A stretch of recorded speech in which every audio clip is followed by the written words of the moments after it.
వెలిగించును, రోగములను తొలగించును, ఐశ్వర్యమంతయు కలిగించును.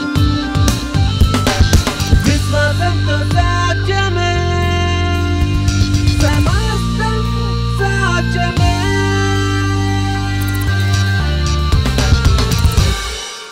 సమృద్ధి ఇది దేవుని చిత్తమా? హల్లెలూయా. సమృద్ధి ఇది దేవుని చిత్తమా అది తెలవాలి. ఎందుకంటే దేవుని చిత్తము ఎరగని దగ్గర విశ్వాసం అనేది ఉండదు. విశ్వాసంలో మనం ముందుకెలా అంటే దేవుని చిత్తము ఖచ్చితంగా తెలిసి ఉండాలి. అందుకే గమనించండి, యేసయ్య ఒకసారి కొండ దిగి వస్తుంటే ఒక కుష్ఠరోగి వస్తాడు. వచ్చేమంటాడు, ప్రభువా నీ చిత్తమైతే నన్ను ముట్టు స్వస్థపరచు అంటే యేసయ్య ఏమంటాడు, నా చిత్తమే అంటాడు. అంటే వీడికి విశ్వాసము లేదు యేసయ్య స్వస్థపరుస్తాడని. ఎందుకు? దేవుని చిత్తము ఎరుగడు కాబట్టి దేవుని చిత్తం ఏంటో తెలియదు. ఆమేన్. గమనిస్తున్నారా? నాతో మాట్లాడాలి. ఆమేన్ చెప్పండి అందరూ. ఆమేన్. ఆమేన్. వేరే ప్రసంగికులు ఏంటో నాకు తెలియదు, కానీ నేను ఎటువంటి ప్రసంగికుడు అంటే నా ప్రజలు నాతో మాట్లాడాలి. అప్పుడే నేను ఇంకా ఎక్కువగా మీకు చెప్పగలను. ఆమేన్. హల్లెలూయా. Thank you very much. మరి దేవుని చిత్తము మనకి సరిగ్గా తెలియకపోతే అవిశ్వాసంలో నడుస్తాం. అందుకే సమృద్ధి అనే అంశం మాట్లాడేటప్పుడు అది దేవుని చిత్తమా కాదా అని మనం తెలుసుకోవాలి. గమనించండి, మనం ఈ కూటాలను ఏమని పిలుస్తున్నాం? ఇది మార్పుకు సమయం అంటున్నాం. ఏం మార్పు అండి? తిరిగి జన్మించుటయే కాదు, అది మొదటి మెట్టు. చాలామంది క్రైస్తవులు, దేవుని నమ్ముకున్నటువంటి బిడ్డలు తిరిగి జన్మించారు, కానీ వారు ఇంకా కష్టాల్లో ఉన్నారు, ఇంకా ఇబ్బందుల్లో ఉన్నారు. జయము, విజయము, సంతోషము, సంతృప్తి, ఆనందంలో బ్రతకడం అనేది అది ఎండమావుల్లాగానే కనపడుతున్నాయి వారికి. కానీ అనుభవిస్తామేమో అని ఎదురు చూస్తున్నారు, కానీ అది అనుభవించలేని స్థితిలో ఉన్నారు. ఇది బాధ. ఇది నేను గమనించాను. ఇది బోధించాలన్న ఆశ. ఎందుకంటే మార్పు అవసరం. ఎక్కడ మార్పు అవసరం? హృదయం ఒకటే సరిపోదు, మనసులో కూడా మార్పు కావాలి. అందుకే ఏమనంటే అక్కడ చదవండి, రోమీయులకు రాసిన పత్రిక 12:2లో దేవుని చిత్తం ఏదో పరీక్షించి తెలుసుకొనున్నట్లు మీ మనస్సు మారి నూతన మగునట్లు రూపాంతరం పొందుడి. హల్లెలూయా. హల్లెలూయా. మీ మనస్సు మారాలి. ఏం మారాలని చెప్పండి అందరూ. అంటే మన ఆలోచించే విధానము, మన ఆలోచన, మన తలంపులు ఇవన్నీ కూడా రూపాంతరం పొంది దేవుని వాక్యానుసారముగా ఉండాలి.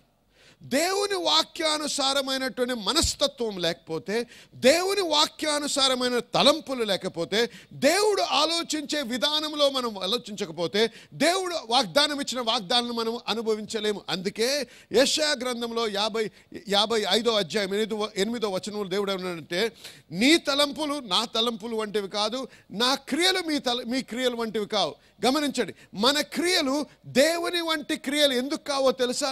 మన తలంపులు దేవుని వంటి తలంపులు కావు. మనము ఎదుర్కొనేటువంటి సమస్యలు, మనం ఎదుర్కొనేటువంటి పోరాటాలు ప్రాముఖ్యంగా ఎక్కడ పోరాడతామో తెలుసా? మన మనస్సులో. ఈ మనస్సులో మార్పు అవసరం. మనస్సు మార్చుకోవాలంటే దేని ప్రకారంగా? మనము జీవించేటువంటి సంస్కృతి ప్రకారమా, మనము జీవించేటువంటి ఆచారాల ప్రకారమా? కాదు. ప్రతి ఒక్కరము ఎక్కడో ఏదో దేశంలో పుడతాం, ప్రతి ఒక్కరము కొన్ని ఆచారాల్లో పెరుగుతాం, కొన్ని సంస్కృతుల్లో పెరుగుతాం, కొన్ని విధానాల్లో మనం పెరుగుతాం. ఎక్కడ పెరిగినా, ఎక్కడ సృష్టించబడ్డా, ఎక్కడ ఎదిగినా గమనించండి, దేవుడు తన వాక్యాన్ని ఇచ్చాడు మనకి. ఈ వాక్యం ఎందుకు ఇచ్చాడంటే మనం తిరిగి జన్మించడమే కొరకే కాదు, హృదయము మార్పు చెందిన తర్వాత మన మనస్సు మారాలి. ఆమేన్ చెప్పండి. హల్లెలూయా.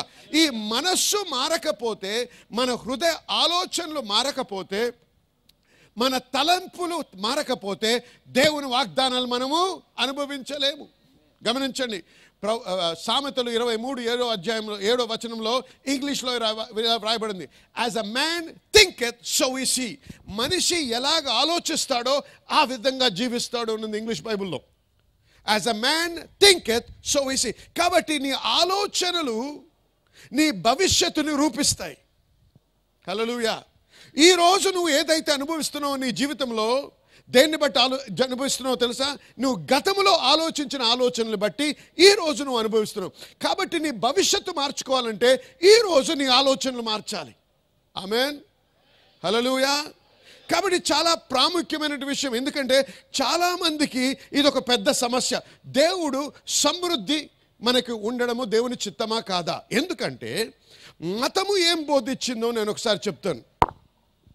సాధారణంగా మతం ఏం బోధిస్తుందంటే నీవు ఐశ్వర్యవంతుడిగా ఉండి పరిశుద్ధ జీవితము జీవించలేవు. అతి పరిశుద్ధులు ఎప్పుడైనా గమనించినట్టయితే వారు పేదవారిగానే ఉంటారు. కాబట్టి దేవునికి ఐశ్వర్యానికి విరోధం ఉంది అనేటువంటి తత్వము, మనస్తత్వము చాలామంది దేవుని నమ్ముకున్నటువంటి బిడ్డల్లో ఉంది. అందుకే వారు ఐశ్వర్యమును సమృద్ధిని అనుభవించలేని స్థితిలో ఉన్నారు.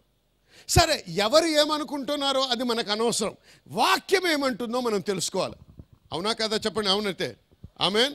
ఎందుకంటే మీరు ఎటువంటి సంస్కృతిలో పెరిగినా, మీ మతము మీకు ఏం బోధించినా, మీ డినామినేషన్ మీకు ఏది బోధించినా, వాక్యం ఏం బోధిస్తుందో అది మనము నమ్మాలి. ఎందుకంటే వాక్యమే మన నిజమైనటువంటి ఫౌండేషన్, పునాది. ఆమేన్. కాబట్టి మీరు మారడానికి సిద్ధంగా ఉన్నారా? వాక్యం చెప్తే మారడానికి సిద్ధంగా ఉంటే ఆమెన్ చెప్పండి. ఆమేన్, ఆమేన్. వాక్యాన్ని గమనిద్దాం. ఈ 3 రాత్రులు కూడా మనము గమనించాలి వాక్యం ఏమంటుందో. కాబట్టి జాగ్రత్తగా వినండి.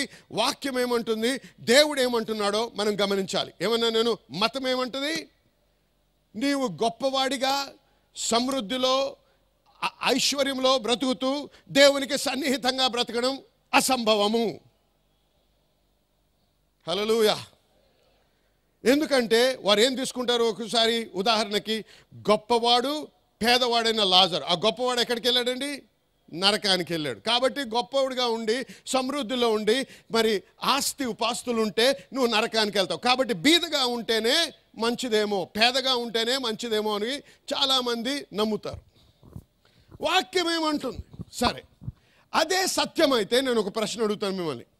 దేవుడు అబ్రహాము గురించి ఏమన్నాడండి? నా స్నేహితుడు అన్నాడా లేదా? చెప్పండి. అన్నాడా? హల్లెలూయా. అన్నాడా లేదా? అన్నాడు కదా. అయితే ఆ అబ్రహాము గురించే దేవుని వాక్యం ఏముంటుందో ఒకసారి చూద్దాం. ఆదికాండము 24వ అధ్యాయంకి వెళ్దాం.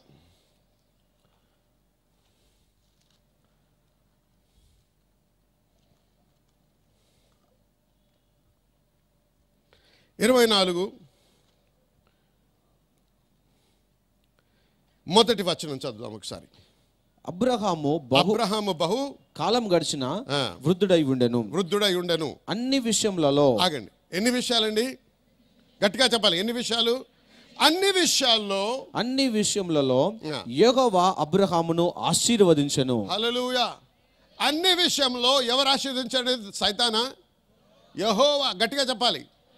మన దేవుడు అబ్రహాముని అన్ని విషయములలో ఆశీర్వదించను. ఎన్ని విషయాలు చూద్దామా ఒకసారి. 35వ వచనం చూడండి. అదే అధ్యాయంలో 35. అతడు ఇట్లా నేను ఎలియాజరు అంటున్నాడు ఇలాగా. యెహోవా నా మా యజమానుని ఆశీర్వదించను కనుక అతడు గొప్పవాడాయను. అతను గొప్ప. హల్లెలూయా, హల్లెలూయా. యెహోవా నా యజమానిని ఆశీర్వదించను కాబట్టి నా యజమాని ఏమయ్యాడండి? చెప్పాలి గట్టిగా. గొప్పదనము సాతాను నుంచి వచ్చింది కాదు, లోకము నుంచి వచ్చింది కాదు, అబ్రహాముకి దేవుని నుంచి వచ్చింది. అయితే ఈ గొప్పదనం ఏంటో తెలుసుకుందాం. చదవండి. అతనికి గొర్రెలను గొడ్లను వెండిని వెండి కూడా బంగారమును దాసులను దాసీలను జనమును ఒంటెలను గాడిదలను దయచేసెను. హల్లెలూయా, హల్లెలూయా. అంటే చూసారా, ఆత్మీయముగా ఆశీర్వదించడమే కాదు, లౌకికముగా కూడా, సహజముగా ఈ లోకంలో జీవిస్తున్నప్పుడు కూడా గొప్పగా ఆశీర్వదించబడ్డాడు అబ్రహాము. హల్లెలూయా. దేవుడు ఆశీర్వదించను. ఆమేన్, ఆమేన్. ఎవరు ఆశీర్వదించండి? అబ్రహామునికి చెప్పండి అందరూ. దేవుడు. గట్టిగా చెప్పాలి, దేవుడు. సరే, అయితే ఏమన్నా మనం సమృద్ధితో గొప్పగా ఆశీర్వదించబడి దేవునికి సన్నిహితంగా బ్రతకడం కష్టం అంటది మతం. కానీ వాక్యం ఏమంటుంది? అది అబద్ధము అంటుంది. ఎందుకు? అబ్రహాము దేవునికి సన్నిహితుడిగా బ్రతికాడు. అబ్రహాము దేవుని స్వరము విన్నాడు. అబ్రహాము విశ్వాసానికి తండ్రి అయ్యాడు. అబ్రహాము విశ్వాసం వల్లనే మనం ఇప్పుడు అబ్రహాము సంతానం అయ్యాము.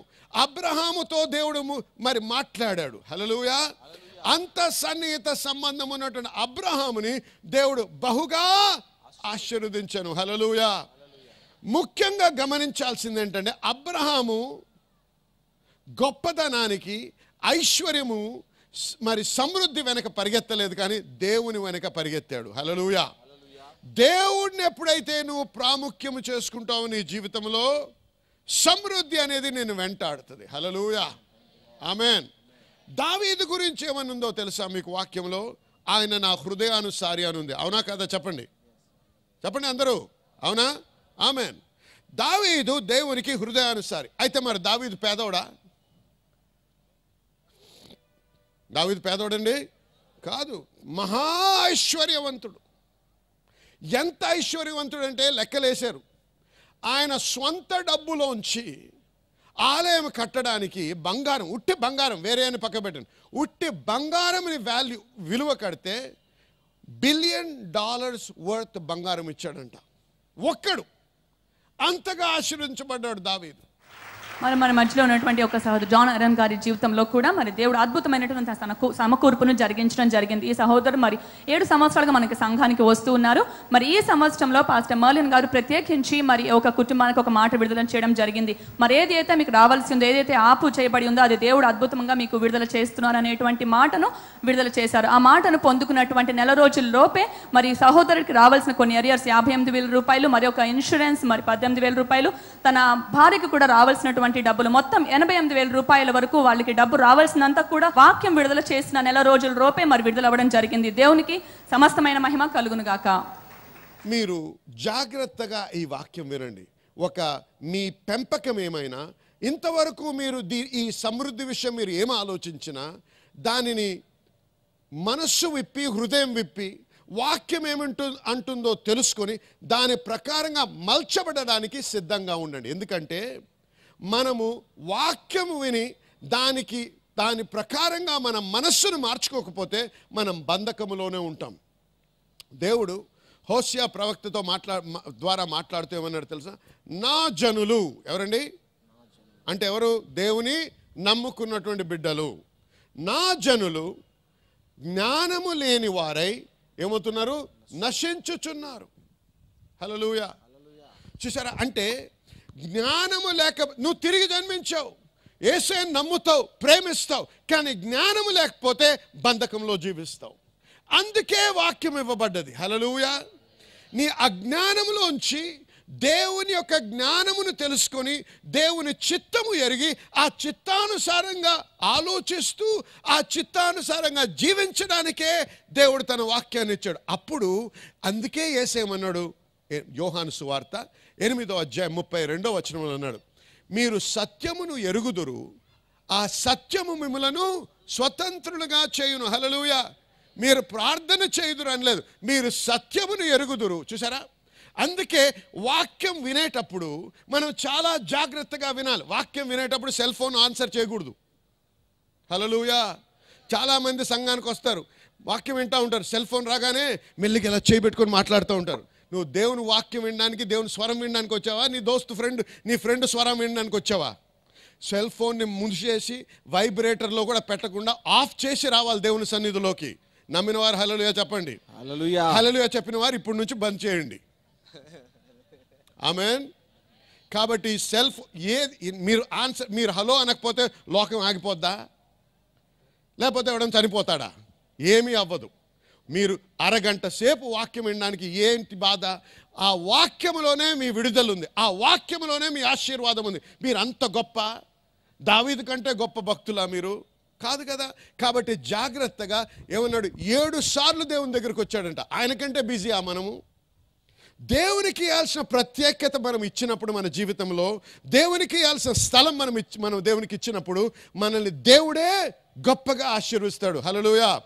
కాబట్టి నా ఉద్దేశము ఈ రాత్రులు మీతో మాట్లాడుతూ నా యొక్క ప్రణాళిక ఉద్దేశం ఏంటంటే ఈ వాక్యములో ఉన్న జ్ఞానాన్ని మీరు అర్థము చేసుకునే విధంగా మీకు తెలియపరచాలి. ఎందుకంటే దేవుని చిత్తము ఎరిగిన తర్వాత మనము చిత్తము కాని దాన్ని సహించకూడదు మన జీవితంలో.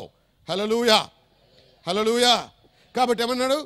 జ్ఞానము లేని వారై నశించుచున్నారు. యెషయా ప్రవక్త ఏమన్నాడు తెలుసు? 5వ అధ్యాయం 13వ వచనంలో, నా ప్రజలు జ్ఞానము లేని వారై బంధకములోకి వెళ్ళారని ఉంది. అంటే జ్ఞానం, దేవుని వాక్య జ్ఞానం అనేది చాలా ప్రాముఖ్యమైనటువంటి విషయం. నేను గమనించింది ఏంటంటే మన దేశంలో మన దేవుణ్ణి నమ్ముకున్నటువంటి బిడ్డల్లో బాధ్యత అనేది వహించారండి. ఒకటే వారికి తెలుసు, ఏదన్నా సమస్య రాగానే ఉపవాసం ఉండాలి, ప్రార్థన చేయాలి. ఈ రెండే తెలుసు. ఆ రెండే అవసరమైతే ఈ బైబిల్ ఎందుకు ఇచ్చాడో దేవుడు నాకు అర్థం కావటం లేదు. హల్లెలూయా, హల్లెలూయా. నేను ప్రార్థన నమ్ముతాను, ఉపవాసం నమ్ముతాను. నేను ఉపవాసం ఉంటాను, ప్రార్థన చేస్తాను. కానీ నేను తెలియపరిచేది ఏంటంటే ఈ రెండే ఆయుధాలు ఇవ్వలేదు దేవుడు, అనేక రకాలైన ఆయుధాలు ఇచ్చాడు.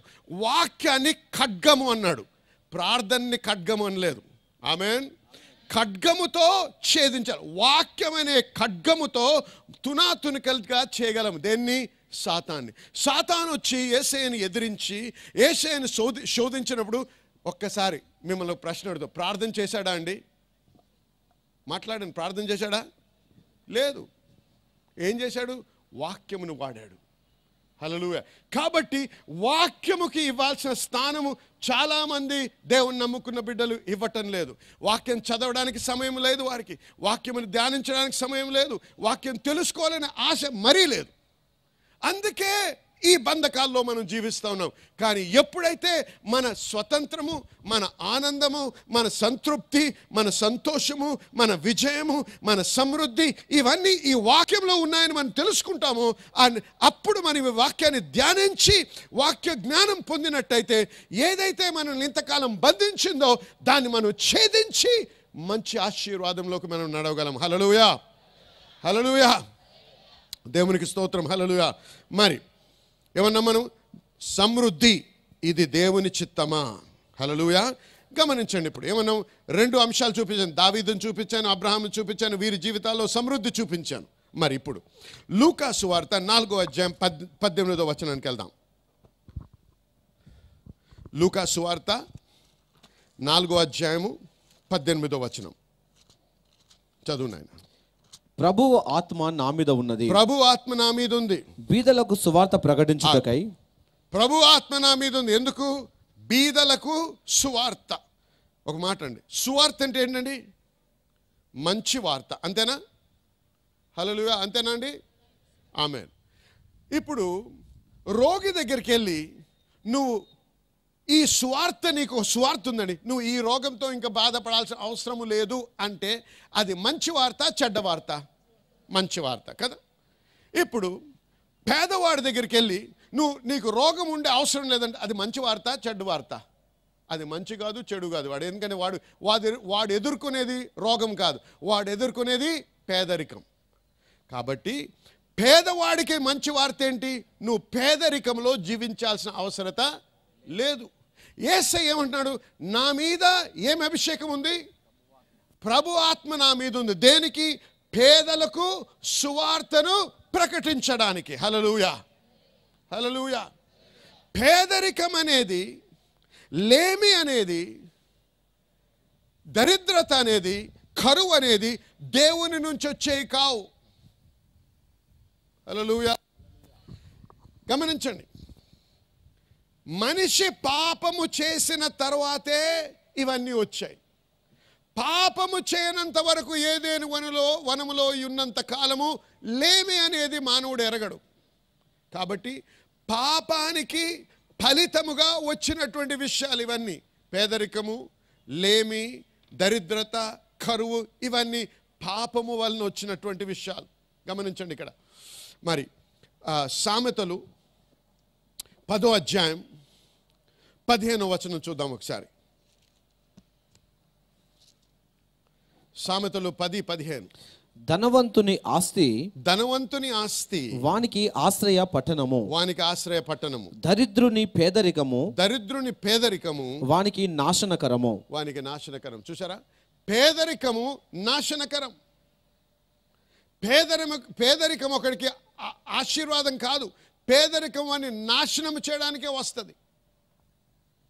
లేమి అనేది ఒక వ్యక్తిని నశింపజేయడానికి వస్తుంది, కానీ వాడిని అభివృద్ధి చెందించడానికి రాదు. పేదరికము అనేది ఒక నాశనకర్త. అంతేకాకుండా సామెతలు 6వ అధ్యాయం 11వ వచనం చూడండి. రాసుకోండి, ఇవన్నీ మళ్ళీ చదువుకోవాలి మీరు వెళ్ళిన తర్వాత ఇవన్నీ, ఎందుకంటే ఒకసారి వింటే సరిపోదు. అందుచేత దోపిడిగాడు వచ్చినట్లు దారిద్ర్యము నీ యొద్దకు వచ్చును. ఆయుధదారుడు వచ్చినట్లు లేమి నీ యొద్దకు వచ్చును. చూసారా, దోపిడి ఆయుధదారుడితో పోలుస్తున్నాడు లేమిని.